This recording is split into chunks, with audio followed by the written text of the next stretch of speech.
एक गांव में हरिता नाम की लड़की रहती थी। हरिता एक अमीर घराने से थी। हरिता इंजीनियरिंग पढ़ रही थी, लेकिन टीवी पर बिग बॉस शो शुरू होने के बाद बस उसे ही देखती थी।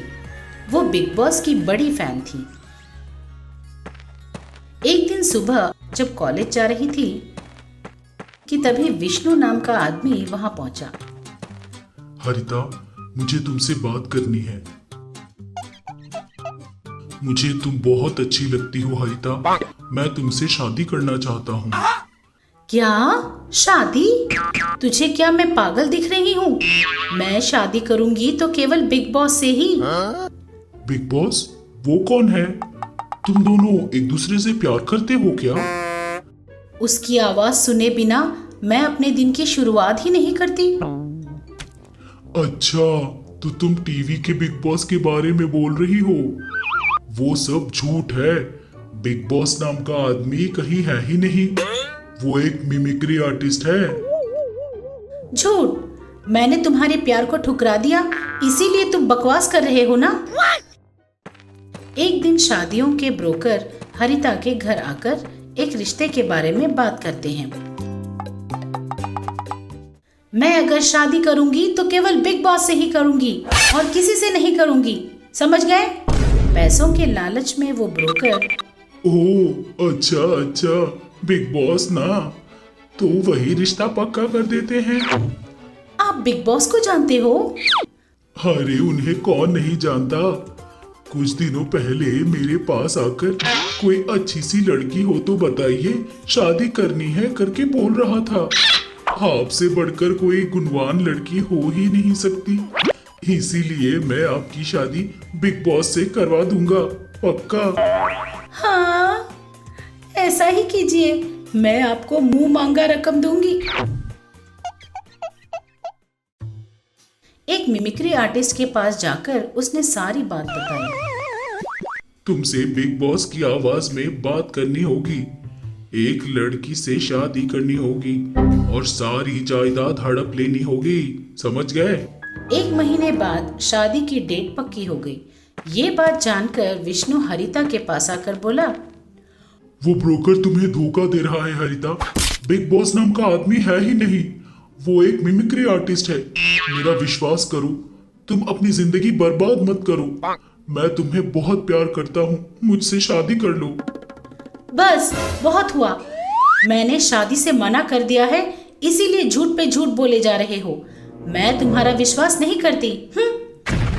ठीक है, मैं तुम्हें दिखा दूंगा कि वो आदमी एक ढोंगी है, लेकिन तुम्हें मुझसे शादी करनी होगी। हरिता उसके लिए मान गई। विष्णु उसी दिन एक मिमिक्री प्रोग्राम के बहाने से उस मिमिक्री आर्टिस्ट को बुलवाकर किडनैप कर लेता है। अगले दिन हरिता के पास जाकर, उसे फोन करके यहाँ बुलाओ, एक बार बात करते हैं उससे। हरिता ने उसे फोन किया, लेकिन उसका फोन स्विच ऑफ आ रहा था।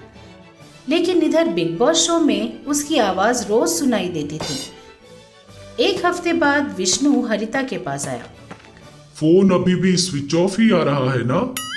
उसे मैंने ही छुपा दिया है। अगर वो सचमुच का बिग बॉस होता तो बिग बॉस शो में उसकी आवाज कैसे आती? इसका क्या सबूत है कि वो तुम्हारे पास ही है? विष्णु हरिता को उस झूठे मिमिक्री आर्टिस्ट के पास ले जाता है।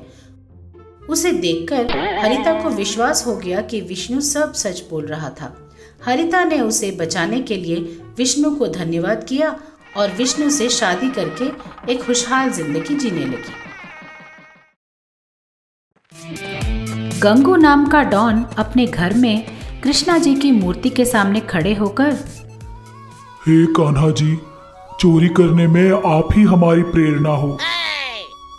आप माखन चुराया करते थे, हम मनी पर्स, सोने के जेवर, इन सब के अलावा बहुत सारी चीजें चुराते हैं। लेकिन पता नहीं क्यों ये लोग, आपने चोरी की तो आपको नटखट बोलते हैं, लेकिन वही हमने की तो हमें झाड़ू से मारते रहते हैं। लेकिन फिर भी हम लोग चोरी करना नहीं छोड़ने वाले। अरे इस वक्त कौन हो सकता है? कहीं पुलिस तो नहीं आई होगी।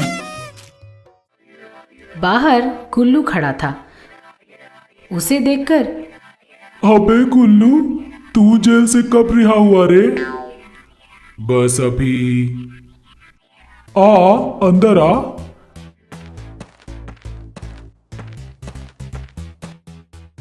और बता, क्या हालचाल है? अभी अभी जेल से रिहा हुआ हूँ। मैं क्या बताऊं? तुम ही बताओ, कलेक्शन कैसे चल रहा है? तेरे जाने के बाद सिर्फ चिल्लर ही हाथ लगा है, कुछ अच्छा सा हाथ नहीं आया। उस वक्त मैं पकड़ा गया, लेकिन इस बार अच्छे से प्लान करके बड़ा हाथ मारेंगे। देख, कोई बड़ा सा घर है तो बता। इस बार ऐसा कुछ करेंगे कि जिंदगी सेट हो जाए। उतना बड़ा हाउस तो केवल बिग बॉस हाउस ही है यार। क्या बिग बॉस हाउस? हाँ यार, एकदम बढ़िया घर है। उसमें रहने वाले लोग खूब मालदार लोग हैं, तो हमें जरूर वहां अपना हाथ साफ करना चाहिए। चल चलते हैं। ठीक है, लेकिन खाने को कुछ लेकर चलते हैं। खाने को क्यों यार? दरअसल वो घर बहुत बढ़िया रहता है, अगर हो सके तो वहीं 2 दिन रह लेंगे। इस तरह दोनों ने खाने को कुछ खरीदकर सीधे बिग बॉस हाउस पहुंच जाते हैं। अबे यार, बोल यार। अबे ये घर सचमुच बहुत मालदार है, मूवी सेट की तरह लग रहा है। पहले पैसे और सोना कहाँ है ये देख, जाकर ढूंढते हैं, चल।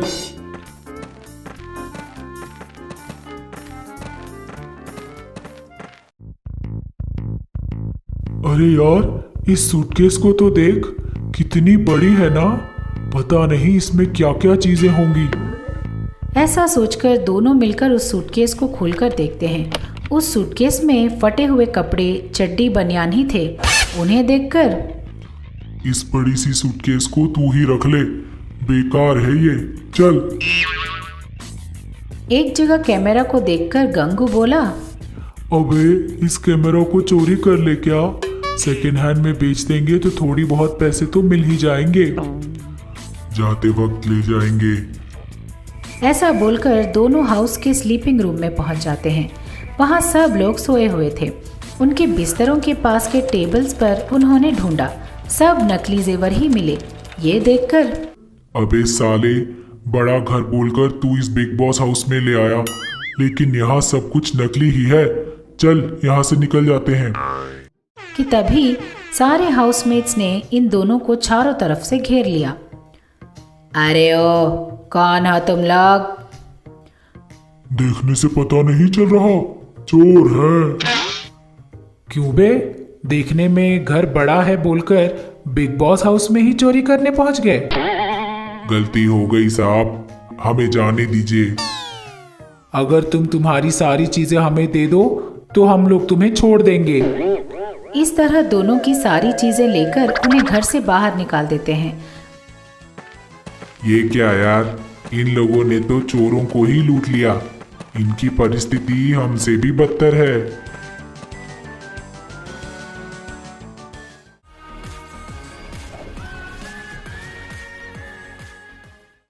ऐसे ही ज्ञानवर्धक कहानियों के साथ हम फिर मिलेंगे।